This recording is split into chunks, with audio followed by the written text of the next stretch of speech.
Ever since I was strong enough to hold an appliance unaided, I've been a gamer. Way back when, many years ago, 1992 to be exact, at the mere age of 3, I unwrapped a Christmas gift from my parents, and inside was only a goddamn Sega Mega Drive and a copy of Sonic the Hedgehog. From that moment on, I knew I was doomed to be part of the phenomenon of gaming, and to be truthful, I absolutely loved it. As the years passed though, I've owned a whole bunch of consoles: the Sega Mega Drive, the Sega Saturn, the Nintendo 64, the PlayStation 1, 2 and the PlayStation 3, an Xbox 360, a Nintendo Wii U, and most recently the PlayStation 4, alongside finally joining the PC Master Race. But when it comes down to it, these mere shelves full of chipboards and wires would be nothing without the games to play on them now, would they?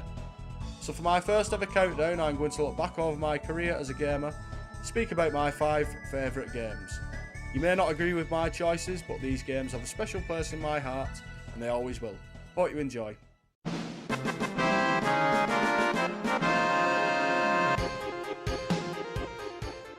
One of my favourite things is zombies, and anything related to them. So coming in at number 5 is... Threw a bit of a curveball in there, didn't I? Though strictly not zombie related, The Last of Us takes a new spin on the apocalypse scene, in a rather unusual but worryingly relevant way. A mutated strain of the cordyceps fungus. Check it out, it's rather frightening to be honest. But back to the game. Developed by the highly praised studio Naughty Dog and exclusive to the PlayStation, The Last of Us follows the journey of Joel and a young girl named Ellie as they cross America to find a possible cure for the modern fungal plague that has nearly decimated the entire human race. I'm actually going to leave the plot there as I don't want to spoil the plot for anyone who has never played the game, but to be honest, if you haven't played The Last of Us, then where have you been for the last few years? Under a rock? Now what makes this game stand out to me is the way it pulls on your heartstrings. Right from the get-go, we are slapped in the face with emotion, and over the course of your adventure, you are filled with sorrow, guilt, mourning, as well as some beautifully written and portrayed moments of happiness. It takes a lot for me to feel an emotional bond to a character in a video game, but this game absolutely nailed it. Yes, I even got a bit teary at some points, but it's written so well you'd have to have a heart of stone not to feel anything for the characters at all. Aside from that, the game is absolutely beautiful and uses the PlayStation 3 to its full potential. Soundtrack's not too bad either, but without saying, the story is the main draw here, and my lord is it one hell of a rollercoaster ride.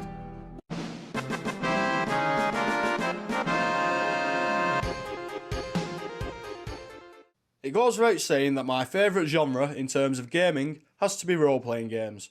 Be it turn-based, strategy, hack and slash, I just love the feeling of making a character your own, which brings us to my number 4 choice, Baldur's Gate Dark Alliance. Now back in 2001, a lot happened. I started high school, I had a growth spurt, I found a new love in the form of breasts, and I realised what my penis was for, and my god, I went through some tissues. But regardless of that, however, I discovered this little gem. Though rather standard RPG fare, you know what I mean. Group of adventurers, namely something based around a human, an elf and a dwarf, go around swinging swords and using magic, killing goblins and skeletons to save the land from some kind of darkness. Well, in those terms, this game's no different, although I think it was my first venture into the top-down hack and slash foray of role-playing. At that age, the story and graphics, soundtrack or anything else remotely technical meant nothing to me. What mattered was the fact that I had a weapon and there were bad guys on the opposite side of the screen waiting to be slaughtered. The main reason this game sticks in my mind though is the fact you could play co-op.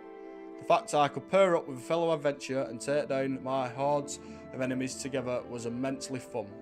So fun in fact that me and my best friend played through the whole game in one session in the middle of the bloody night at a sleepover.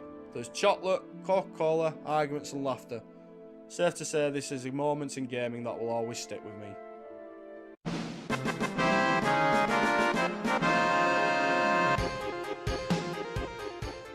When playing video games, we tend to spend most of our time playing as some sort of hero, so sometimes it's nice to just be a bit naughty and wreak a bit of havoc, thus at number 3 on my list.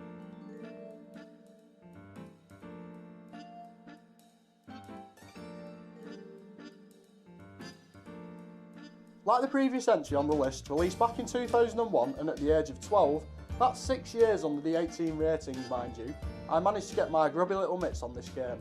Blame my parents though.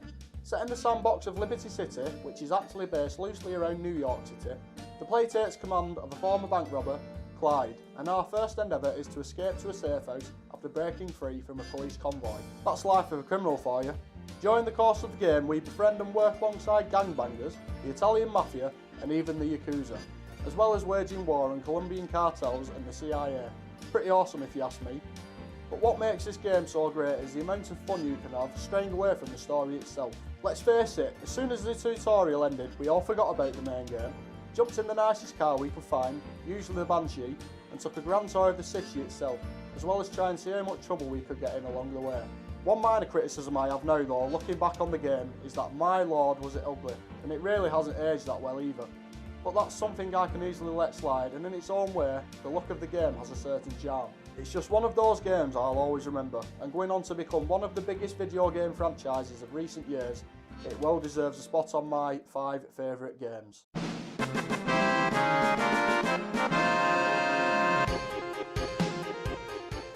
As I stated earlier, role-playing games are my go-to genre, and now for another RPG on the list, which could actually prove to be quite a controversial one.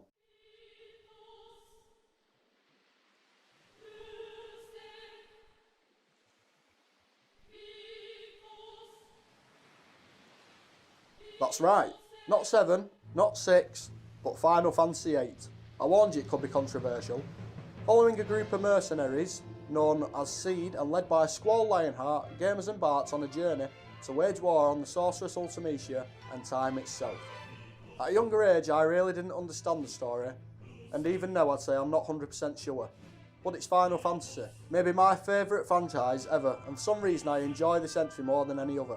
I think why it sticks out to me so much is the fact that Square tried to change up the formula of gameplay slightly, and whilst many didn't like it, I certainly did. Don't get me wrong, I hate the fact of having to draw magic from enemies and junction it to your characters, thus increasing their stats as much as anyone else, and it literally stopped my progress to a dead halt when facing off against Sorceress Adele as a very underleveled and equipped party, thus leading to the start of the game from scratch. Yeah, rage isn't the word. But going back years later, she got wrecked along with anything else in my path when an adult mind understands the junctioning system correctly. Another aspect of change was the boost ability with summons, or to use the correct term, Guardian Forces. We all had our own preferred method, mine being the Plaster method. As I said, this would be a controversial choice, but I love this game. From the assault on Dolly, the train assassination, the Battle of the Gardens, I just love it. In my opinion, it even has one of the best minigames in gaming in the form of Triple Triad. It's just a damn shame that Square, now Square Enix, has strayed so far from what gamers loved about Final Fantasy, and it will probably never be the same again.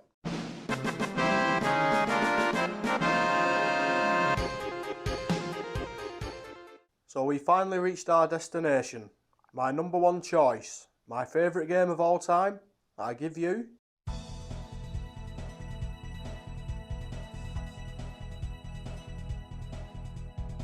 Now I understand that this title in the franchise may not be the best from either a gameplay or technical point of view, but nostalgia is a strange yet wonderful beast. The Nintendo 64 was the first console I ever owned from said company, so I never grew up around Mario. I was more of a Sonic kid. The fact is though, being a racing game, it really doesn't matter about the characters etc. What matters is that you have a blast going from point A to point B. What can't you like about this game? It's fun, check. It's colourful, check. Great soundtrack, check. The fact that my parents would actually sit down and play this with me, as it was easy enough to just pick up and go, was brilliant. Many people think of Nintendo as catering towards the lower age bracket of the market, and in many cases that's true. But who can argue that getting a group of friends together and playing a few races of Mario Kart is childish or wrong? It brings so many smiles to people's faces as well as showing their competitive streak. I'll always remember rushing to be the first to pick either Yoshi or Toad. That kind of stuff sticks with you, but I suppose it doesn't help with such a small roster of playable characters. The sad thing is though, I miss the old games, the Mario Karts, the Crash Bandicoots, the Spyro the Dragons. Gaming has moved in such a different direction over the past century that games like that, granted a few exceptions such as this one, are more or less extinct. I think it's a crying shame to be honest. As I said, nostalgia is a very powerful thing. And whilst I miss games like these, I'll always have the memories, especially of arguably the best version of Rainbow Road to date, and in my eyes it will never be beaten. I guess I'll always be a child at heart, and I for one am okay with that.